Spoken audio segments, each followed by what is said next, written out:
नमस्कार दोस्तों, आज की इस वीडियो में हम संदेह अलंकार को कई सारे उदाहरणों के माध्यम से समझेंगे। तो चलिए सबसे पहले इसकी परिभाषा को देखते हैं। जहाँ पर किसी व्यक्ति या वस्तु को देखकर संशय बना रहे वहाँ संदेह अलंकार होता है। संशय का मतलब होता है शंका, संदेह और आशंका। यह उभया अलंकार का अंग है और संदेह अलंकार में अंत तक संशय बना रहता है। ठीक, तो जब किसी व्यक्ति या वस्तु को देखकर हमारे मन में शंका बनी रहती है तो वहाँ संदेह अलंकार होता है। अब इसको पहचानने की ट्रिक है, इसको हम वाचक शब्द भी कहते हैं। यदि आपको उदाहरणों के बीच में कींधों, की, या, अथवा, कै जैसे शब्द दिखाई देते हैं तो आप समझ लीजिएगा यह संदेह अलंकार का ही उदाहरण है। तो चलिए सबसे पहले उदाहरण को देखते हैं। पहला उदाहरण है, यह मुख है या चंद्र है। चंद्र मतलब चांद। इस पंक्ति में वाचक शब्द आया हुआ है या, जिसे हम देखकर पता लगा सकते हैं कि यह संदेह अलंकार का उदाहरण है। इस पंक्ति में मुख और चंद्रमा के बीच में संशय बना हुआ है। मान लीजिए आप किसी पार्टी पर गए, रात का समय है, तो वहाँ पर एक बहुत ही सुंदर कन्या है। तो उसकी जो चेहरे की सुंदरता है तो एकदम आप पहचान ही नहीं पा रहे कि वो चंद्रमा की सुंदरता है या फिर उसकी चेहरे की सुंदरता है। मतलब इतनी सुंदर कन्या है कि क्या ही कह दें भाई। तो यहाँ पर चेहरा और चंद्रमा में संशय बना हुआ है।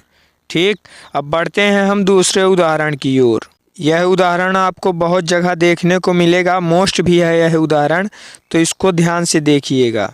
सारी बीच नारी है कि नारी बीच सारी है, सारी ही की नारी है कि नारी ही की सारी है। यहाँ पर वाचक शब्द की है, सॉरी शब्द नहीं, ये वर्ण है। यह घटना महाभारत की है, जब द्रौपदी का वस्त्र उतारा जाता है तो भरी सभा में तब की यह बात है। यहाँ पर साड़ी और स्त्री के बीच में संशय बना हुआ है। लोग पहचान ही नहीं पा रहे हैं कि साड़ी के बीच में नारी है कि नारी के बीच में साड़ी है।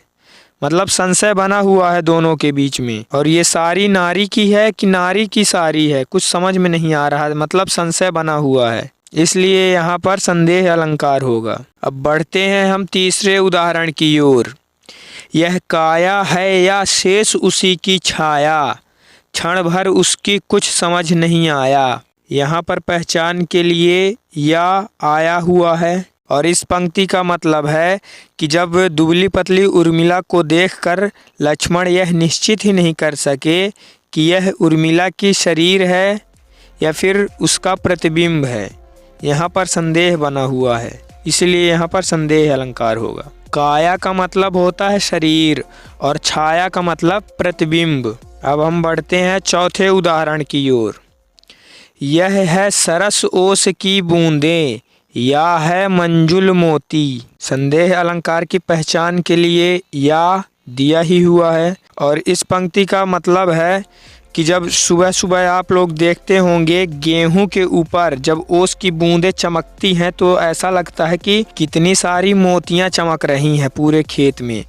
तो ओस की बूंदें और मोती के बीच में संदेह बना हुआ है, पहचान नहीं पा रहे हैं कि ओस की बूंदें ही हैं या फिर बहुत सारी मोतियां हैं।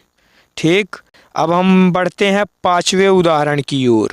लक्ष्मी थी या दुर्गा थी, वह स्वयं वीरता की अवतार। इस पंक्ति में कवि यह स्पष्ट ही नहीं कर पा रहे हैं कि वह देवी कौन है, लक्ष्मी थी या दुर्गा थी, लेकिन दोनों में से कोई एक अवश्य थी। जो यह स्थिति है यह वीरता और शक्ति की अभिव्यक्ति को उजागर करती है, क्योंकि लक्ष्मी को धन और समृद्धि की देवी और जो दुर्गा हैं उनको शक्ति और पराक्रम की देवी माना जाता है। और संदेह अलंकार का पहचान करने के लिए या दिया ही हुआ है। तो इस पंक्ति में लक्ष्मी और दुर्गा के बीच में संशय बना हुआ है कि कौन है, इन दोनों में से कोई एक तो है, लेकिन कौन है यह नहीं पता चल पा रहा। अब हम बढ़ते हैं छठवें उदाहरण की ओर। काटे न कटत रात यारी सखी मोसो, सावन की रात कींधों द्रौपदी की सारी है।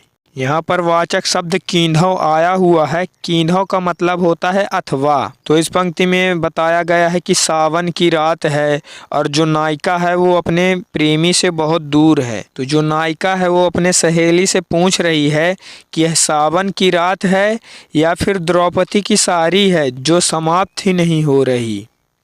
तो यहाँ पर रात और द्रौपदी की सारी के बीच में संशय बना हुआ है और पहचान करने के लिए कीन्हव शब्द आया हुआ है, जिससे आप पता लगा सकते हैं कि यहाँ संदेह अलंकार होगा। अब बढ़ते हैं हम 7वें उदाहरण की ओर। यह पूरा वाक्य आपने अपने गाइड में देखा होगा, जहाँ पर निबंध रहता है विज्ञान का आविष्कार, वहाँ पर यह वाक्य भी लिखा रहता है विज्ञान एक अभिशाप या वरदान। तो यहाँ पर अभिशाप और वरदान में संशय बना हुआ है, इसलिए यहाँ संदेह अलंकार होगा। और संदेह अलंकार के हर एक उदाहरण में संशय बना ही रहता है। तो दोस्तों, यदि वीडियो पसंद आई हो तो इसे लाइक करें। मिलेंगे अगले वीडियो पर। जय हिंद, जय भारत।